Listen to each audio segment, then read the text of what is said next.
Сәлеметсіздер ме балалар? Бүгінгі әдебиет сабағымызды бастаймыз. Сабағымыздың тақырыбы «Судың да сұрауы бар. Нағыз адам». Василий Сухомлинский.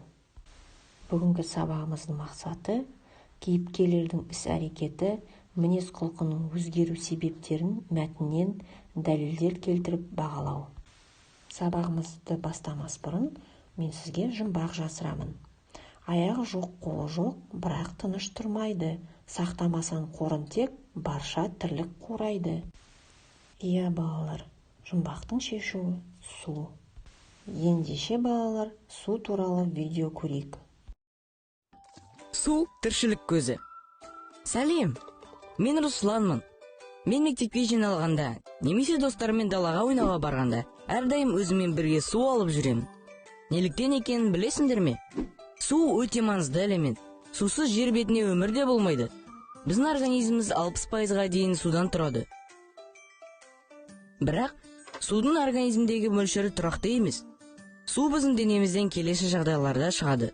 Терлегенде аздап жұтып ішу қажет. Әсіресе қатты терлеген кезде су ішу маңызды.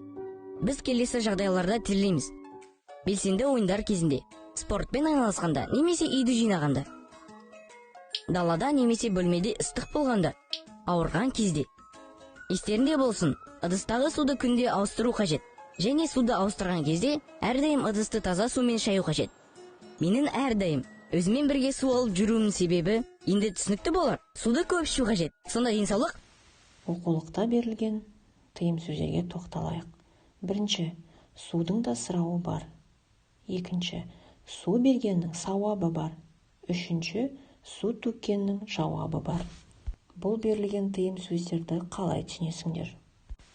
Василий Сухомлинский 1918 жылы 28 қыркүйекте Херсон губерниясы Александр уезінде дүниеге келген. Қарапайым отбасында тәрбиеленген.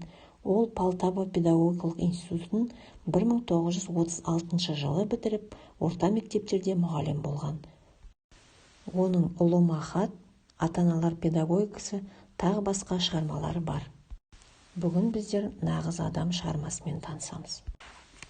Аптап, қуаң даладағы жалғыз үйдің қасында құдық бар. Бұл үйде атасы мен немересі тұрады. Құдық басындағы ұзын арқанға шелек байланған. Жолаушылар мен әрі-бері өткен адамдар құдыққа бұрылып су ішеді. Атайға алғыстарын жаудырады. Бірде әлгі байлаулы арқан үзіліп, шелек терең құдық түбіне қалып қойды. Атайдың одан басқа шелегі жоқ еді. Су тартып ішуге ыдыс табылмады. Келесі күні таңертең Атайдың үйіне бір арбалы шаруа келді.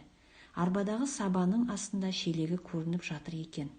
Жолаушы құдыққа көз жіберіп, Атай мен немересіне бір қарады да, атына қамшы басып, әрі қарай жүріп кетті.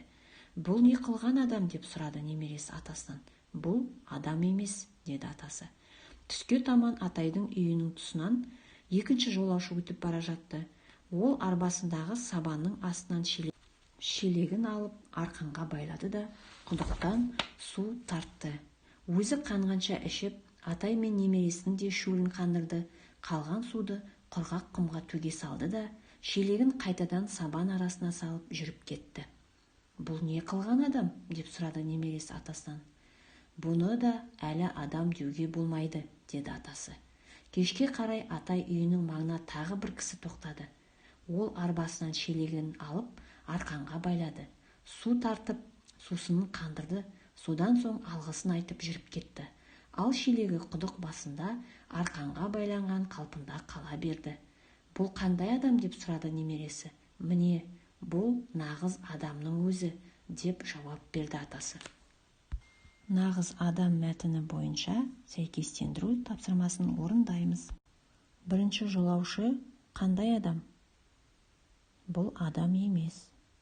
Екінші жолаушы қандай адам? Бұны да әлі адам деуге болмайды. Үшінші жолаушы қандай адам? Бұл нағыз адамның өзі. Онда балалар, нағыз адамның бойында қандай қасиеттер болады? Нағыз адам қамқор, адал, еңбекқор, шыншыл, ақылды, мейірімді болады. Үйге тапсырма балалар, мәтінді түсініп оқу. Сабағымыз аяқталды. Сау болыңыздар.